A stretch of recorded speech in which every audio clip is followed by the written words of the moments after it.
welcome everyone from Icon. Thank you so much, Arlene.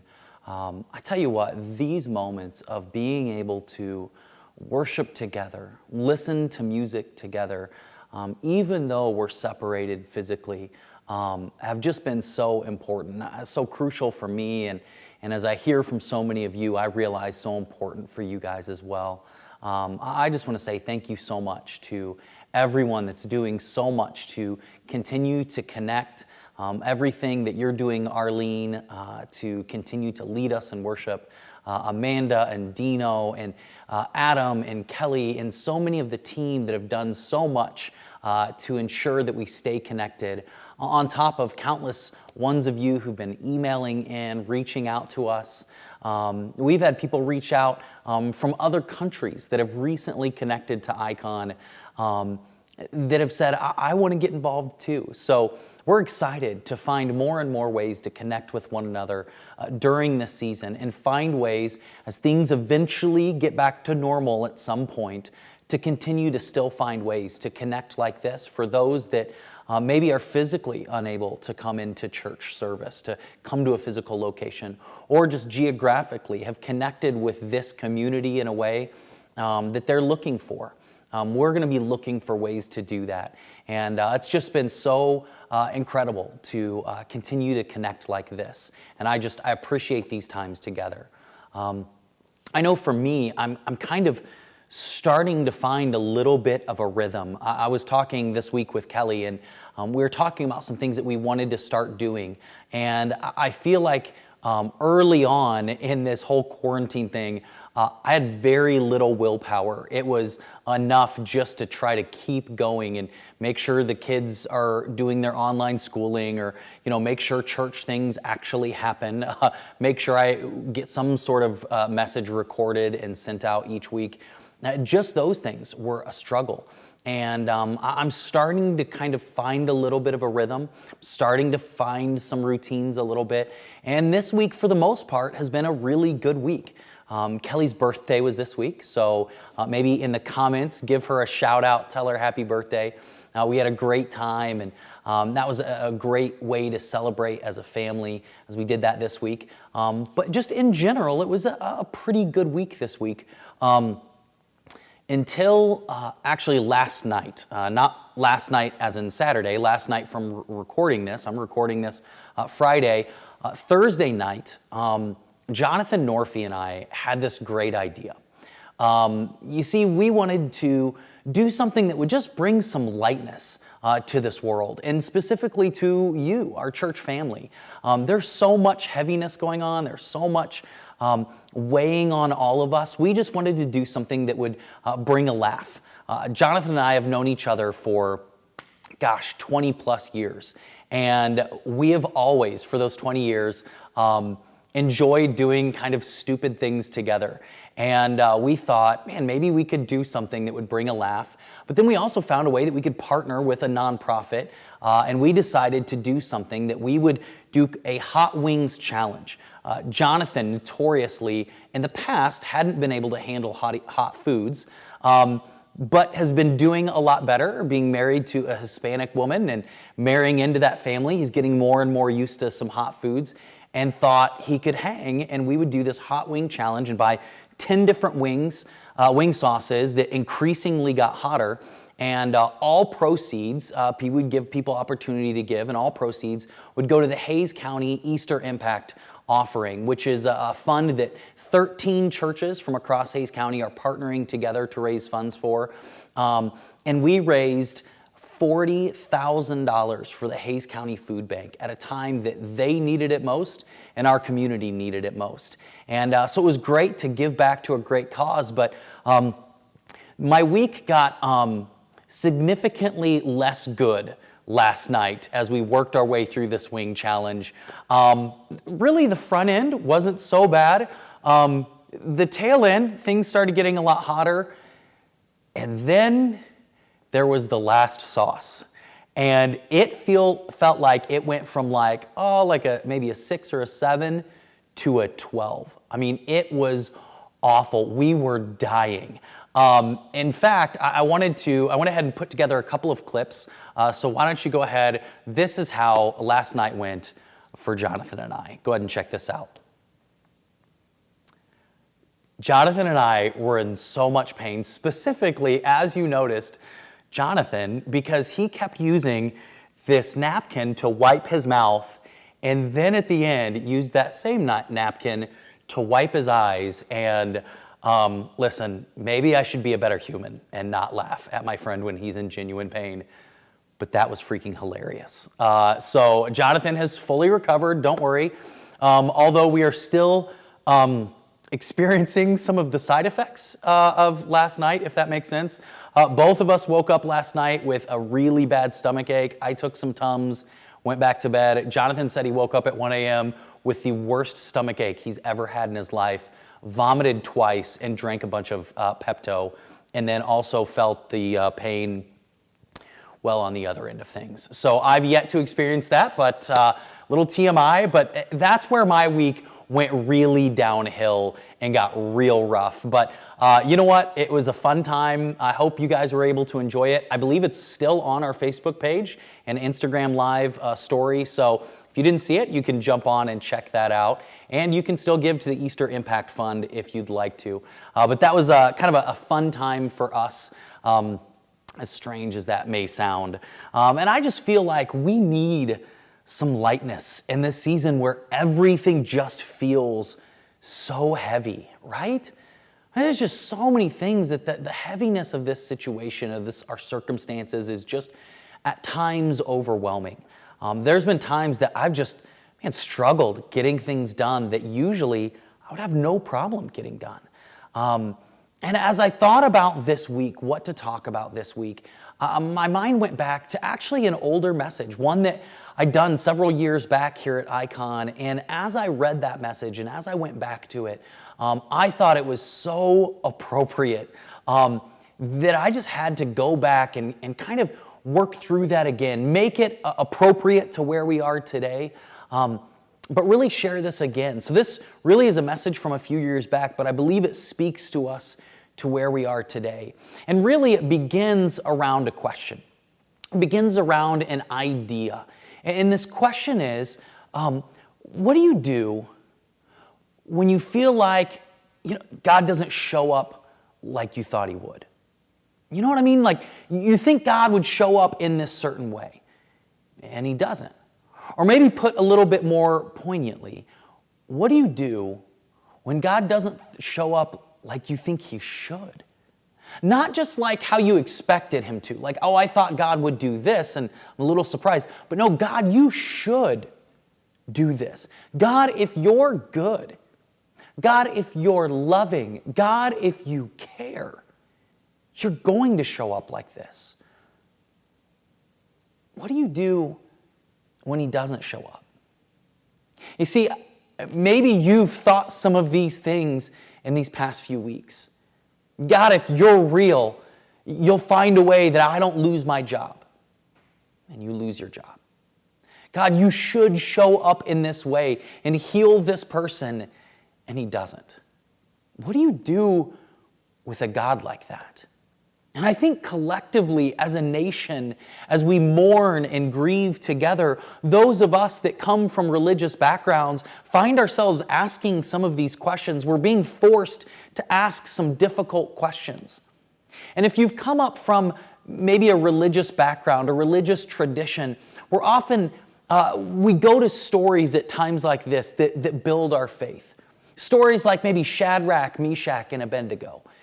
You see, if you're familiar with this story, these are three Hebrew young men that are taken into captivity, into Babylon, and they're forced to bow down to another god. And they refuse to. And they're told, listen, if you don't bow down, we're going to throw you into this furnace. We're going to burn you alive. And I love the faith and the guts and the moxie of these three men, because here's how they respond. It says in Daniel 3, verses 17 through 18, if we are thrown into the fire, the blazing furnace, the God whom we serve is able to save us. He will rescue us from your power, your majesty.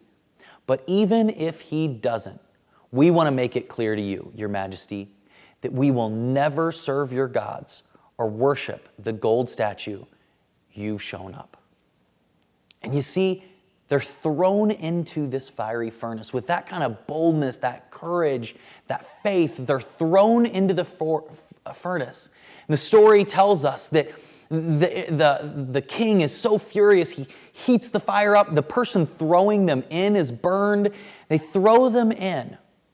The king leans in and he can look into the furnace and he sees them not being consumed by the flames. And as he looks in, he sees a fourth figure in the flames. This is called a Christophany, this appearance of Christ in the Old Testament. It is an angel of the Lord protecting them. It's Christ himself keeping them safe. They come out of the fire and everyone's amazed. You see, it's oftentimes in times like this that we go to stories like that. And we hold on to hope and we say, see, there's a chance we won't be burned by this fire yet.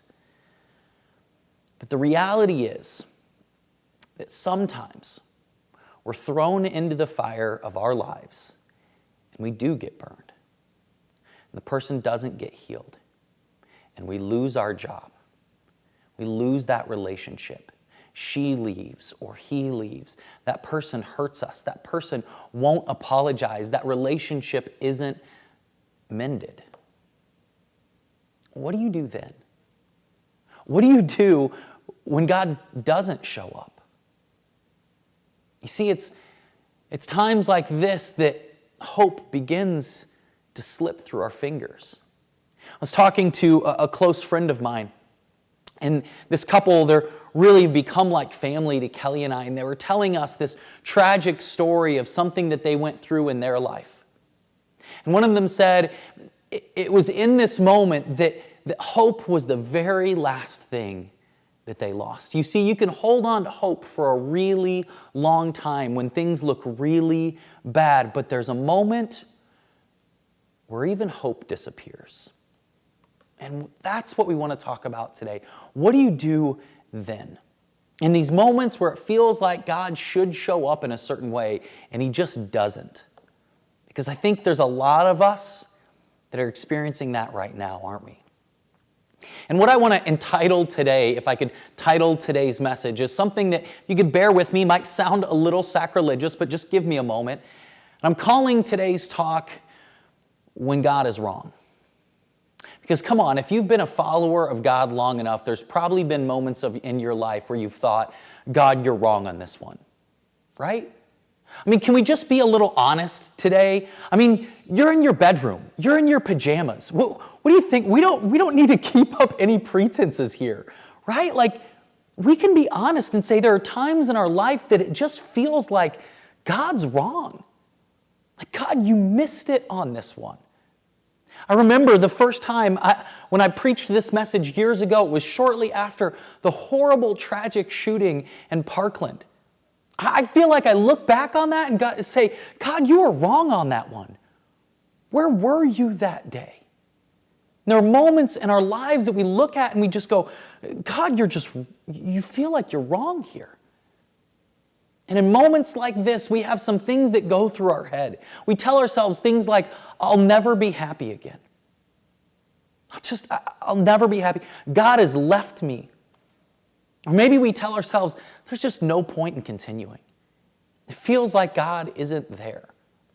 Have you ever had moments where maybe in your life you had this rich, deep prayer life? You had this ability to always pray, and moments where you feel like your prayers are just bouncing off of some brass heavenly ceiling, where it feels like God is just absent. Because I know I have. And you begin to ask yourself questions like, does God know? Does God even care? Is God concerned at all with my circumstance, with my situation? Can God even hear my prayers? I know I've walked through seasons like this, and quite honestly, over these past several weeks, I'd say how many weeks, but quite frankly, I don't even know how many weeks this has been. I've felt that way. I've had moments like that. And when I feel myself going through something like this, I often go to the text, I go to the life, the teachings of Jesus, the experiences of the early church, and see if they've experienced anything like this. And I'm often encouraged to find out that I'm not alone in this. That not only is this something that happens now, this is something that's been happening for millennia. These are questions that people have been wrestling with since the beginning of time.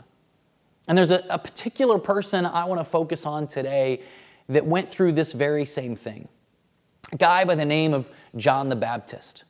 Now, John the Baptist was someone who was really close to Jesus. In fact, we read that he's a cousin of some sort of Jesus's. He's related to Jesus. Not only that, John is the one who actually baptizes Jesus. So, I mean, imagine you're John, right? Like, this is a pretty big deal that you get to baptize, the Savior of the world. He's the first to make the declaration that Jesus is the Messiah. And then Jesus says of John, you can read this, he says that there has been no one greater than has ever been born than John. How about putting that on your resume, right?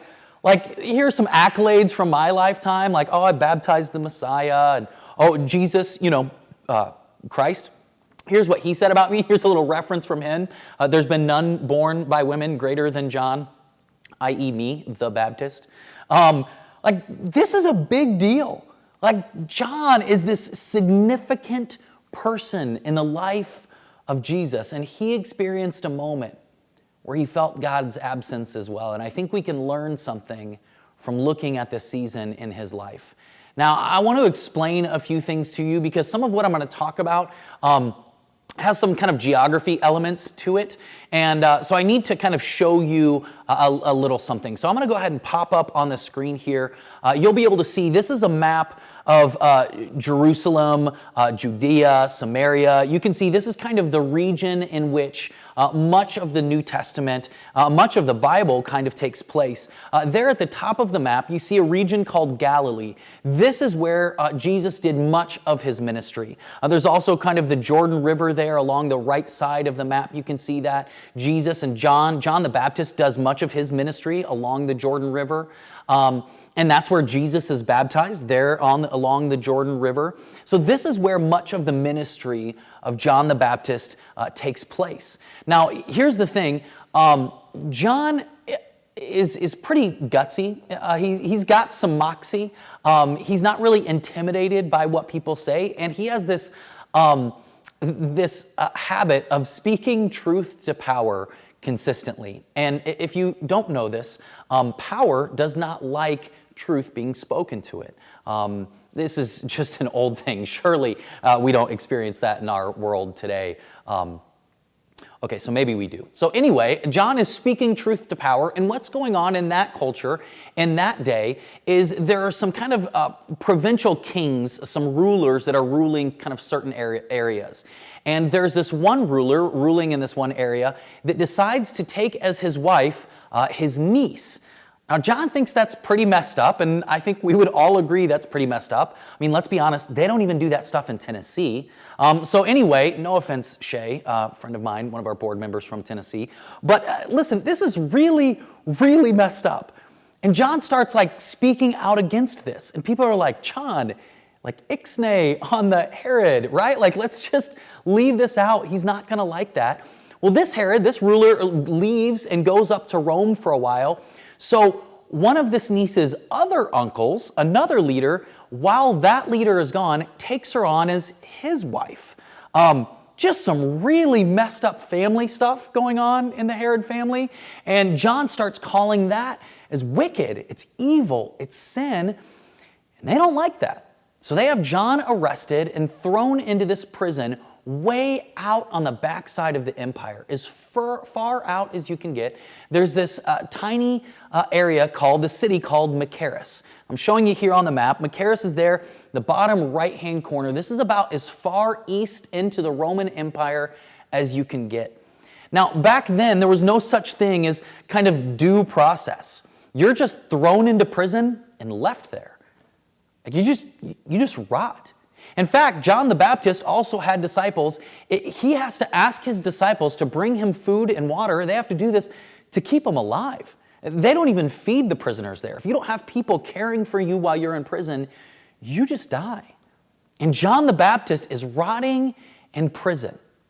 So imagine Jesus' relative, Jesus, the Messiah, right? God incarnate, right? Fully God, fully man, finds out that John is in prison. We read about this in Matthew 4, verse 12. It says, when Jesus heard that John had been put into prison. Now, just pause this for a moment. Can you imagine? This is one of Jesus' relatives, one of his friends, the guy who baptized him, the guy who declared that he's the Messiah. We know how Jesus thinks about John, that he's one of the greatest. And John's in prison for preaching? I mean, what would you expect Jesus to do? If it's me, what I'm expecting Jesus to do is like, Jesus is up here in Nazareth. I'm going to show you a little screen. He's up there in Nazareth, right? And then John, you can see John and Machaerus. Now, what would you expect Jesus to do, right? If you're me, I expect Jesus to go full on Rambo and like book it down to Machaerus, at least flip over some tables. I mean, like I'm talking just tear things up and set John free. At very least, be like, hey God, can we get some angels on this real quick? And maybe Jesus can't leave and he's like, can I get some angels down there and setting John free? That's what we would all expect. But instead, this is what we read. When Jesus heard that John had been put into prison, he withdrew to Galilee, leaving Nazareth. He went and lived in Capernaum. Jesus, when he hears that John is in prison, he goes to Capernaum. And you might be wondering where Capernaum is, so I'm going to show on the map. This is again Nazareth and Machaerus, and Jesus goes up to Capernaum. And Capernaum is like this port city on the Sea of Galilee. It's this sea city, this beach city. If you've ever been there, if you've ever seen pictures of it, there's like palm trees. It's gorgeous. Jesus went the wrong way, right? I mean, John's down here in this desert prison in Machaerus, and if you saw pictures of this prison in Machaerus, it's nothing but desert as far as the eye can see. And Jesus is in the seaside city sipping Mai Tais, right? I mean, if you're John, you're like, what is happening, right? And Jesus, he just goes the other way. He hears, literally, they put it side by side in that verse. When Jesus hears John is in prison, he leaves Nazareth, and he goes to Capernaum. And history tells us that John is left in prison for a year to a year and a half. And at some point, while he's in prison, he begins to ask if Jesus is really who he claims to be. In fact, he sends his disciples. He says, listen, I need you to go talk to Jesus because I know he knows I'm in here. And I know we have this kind of relationship that we do. So I need to know some things about this Jesus. And he sends his disciples and they ask Jesus, are you the one that is to come? Are you really the Messiah? They ask, are you the chosen one of Israel? John is beginning to doubt if Jesus is who he claims to be. Is he really the Messiah? Is he really the one who I said he was? Because surely if he was, I wouldn't be here in this prison rotting away. And this is how Jesus responds. In Matthew 11, verses 4 through 5, Jesus replied, go back and report to John what you hear and see. The blind receive sight. The lame walk. Those who have leprosy are cleansed. The deaf hear. The dead are raised, and the good news is proclaimed to the poor. And I wonder if John's disciples, as they listen, are going, and? Right? Like Jesus, that's good. You're doing all these things for all these other people, but what about John? I mean, elsewhere where it claims that Jesus claims, I've come to preach the good news, to do all these things. In one part of it, he says, to set the captives free, kind of figuratively speaking. And they're like, we're just going to leave that part out when we report back to John. I mean, Jesus essentially says, John wants to know who I am. You go tell him all the things I'm doing for everyone but John. can't imagine what had to go through John's head as he heard those words. As he knew the promises, the things that the Messiah would do, as he heard those things that Jesus is doing, he's realizing, okay, he is the Messiah. If all these things are happening, these are the prophecies of the coming one. So surely he is the one who he claims to be. And yet, I'm still here in prison. So you might be thinking right now, Dan, thank you? Like, really? Like, this is the great news you have to give us? Is that sometimes when we're in prison, Jesus goes to Capernaum? When I'm in Machaerus and I want Jesus to come rescue me, sometimes he goes the other way and other things are done for other people, but not me? And sometimes, yeah, that is what happens. And quite honestly, I don't know why. I don't come to you with a whole lot of answers. But I come to you with some things that I know. Because there's some things that we know about Jesus and John. And if that was true for them, it's true for us. And here's what we can cling to in moments like this. That God, when he seems distant, that God, when he seems absent, that God, when he seems like he's wrong, God still loves you.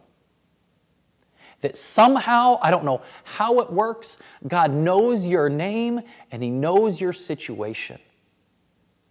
And again, I don't have all the answers, but I know that God still wants to be active in your life. I don't have all the other answers. There's not a whole lot else I can add, but he sees you. And I want to challenge you. Do not equate God's silence for God's apathy. Do not equate God's silence for God's anger or God's indifference, his absence. God cares. And I know it might seem like he's silent right now. I get it. And I know how hard it is, but do not equate that with his ambivalence towards your situation. Because he knows you, God sees you, he loves you. In fact, shortly after this, Jesus made this statement that I think is especially true for John. It's very appropriate. In verse 6, he said, "Blessed is anyone who does not stumble on account of me." Jesus is saying there will be times that it feels like God is so absent that it causes people to stumble. And blessed is he, blessed is she, who does not stumble because of God's silence. And some truth I want you to know in the midst of this situation is you will be happy again. You will. There is God in the midst of this. Even when it feels like he's absent, God is in the midst of this. And that there is a point in continuing. There is a reason to keep moving forward. You see, I heard this story. It was in this book that I read. It was a story about a family living in the prairie. And they were living, this is, 100 years ago or so, and they're living and they have this farm and they have these wheat fields. And one day there's a fire in their wheat field. And it burns up so much of their wheat field. And their life is dependent upon this wheat. And they eventually put out this fire in one of their wheat fields and they're wondering, we're not going to make it. When we get to this winter, we're not going to have enough to survive. And they're wondering how they're going to make it through and how they're going to make it. They are just absolutely devastated, asking, I'm sure, all the questions we find ourselves asking now. And then it was about a month later that a wildfire is just ripping across the countryside. And it's moving so fast, the winds have whipped it up. The fire's moving so fast that they're not going to be able to make it out. They see the fire, they feel the heat beating down on them, and they have nowhere to run, nowhere to go. So they do the only thing they can do, and they run to that burnt patch of ground. And as they fall face down into the ash and the dirt that represented so much loss just a month ago, the fire rages around them. And the very place that was once a place of destruction and devastation ended up being a space of deliverance. And I don't know how this works. And I don't know why it works the way it does. But I've seen so many times the thing that we think is going to kill us, the thing that we think is going to destroy us, to leave us with nothing, ends up being a place that so much growth and life can come out of. And no, this is not me just saying, hey, cheer up, you're going to be okay, everything's fine. No, it's bad. I get it. I understand. And yet, somehow, I believe in the midst of this devastation, life will come from it. And I don't know how it works. And I don't know why it happens. But that's what I'm clinging to in this season. And if you want to know the kind of Jesus we have, the kind of God we have in this moment, I don't want you to be confused with what many churches and pastors and religious establishments have said, with the things that I've heard where God's just saying, hey, be happy, cheer up, everything's okay. As long as you have faith, everything's going to be okay. As long as you don't lose hope, God will protect you. That's not what I'm saying here. And I don't believe that that's what Jesus would say to us in this moment. In fact, the kind of God that we have is the kind that will mourn with us. There's this story that happens in the life of Jesus that contains one of the shortest yet most powerful verses ever written. There's a story about some loved ones of Jesus's losing someone important to them. And I want to read this. This is from John 11, verses 33 through 35. It says, when Jesus saw her weeping, this is the family of this lost loved one, and the Jews who had come with her also weeping, he was deeply moved in his spirit and greatly troubled. He said, where have you laid him? They said to him, Lord, come and see. And then the shortest verse in the whole Bible, Jesus wept. The God we have is a God that will weep when we weep. A God that will celebrate and rejoice when we celebrate. But a God that knows our human experience, that has mourned the loss of loved ones here. And I don't know how this works, and I don't know why it works the way that it does, but I want you to know that God is here with us. This, many times, that alone is just a statement of faith. And what I don't want you to do in this season is to compare yourself and how you're coping and dealing with this with someone else. If you're reading what other people are saying and saying things like, anyone who doesn't get through this without a new hobby or learning 5 new languages has just wasted their time, listen, those people can shut up, right? Like all these people saying like, you just pull yourself up, be a mom boss, you know, be a boss and accomplish all these things and all that, like, whatever. Don't judge yourself based on that. You do whatever you need to do to put one foot in front of the other. And keep telling yourself, I will be happy again. God is in the midst of this. And there is a point in continuing. Even when it feels like God got this one wrong.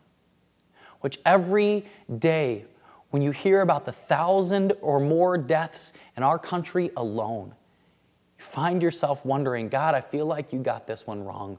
Where are you? We can know that other people have lived through this too. And they made it on the other side. And somehow, we as followers of Jesus will cling to this hope, believing that some kind of life will come out of this devastation. And if all you can do is just make it through another day, that's okay. And if you're having all of these doubts, and these questions, and these fears, you're normal. It doesn't mean you're a bad Christian. It doesn't mean you're a bad human. It's normal. I experience those same questions too. And we want Icon to be a safe place where you can be honest with yourself. you can be true to yourself and talk about all of these things. So Icon Church, know that we love you, we hear you, we're believing with you. We want to hear about the difficult, trying times, and we want to hear about the exciting things that you're celebrating as well. So stay in touch with us. We love you, God bless you, and we hope to see you next week.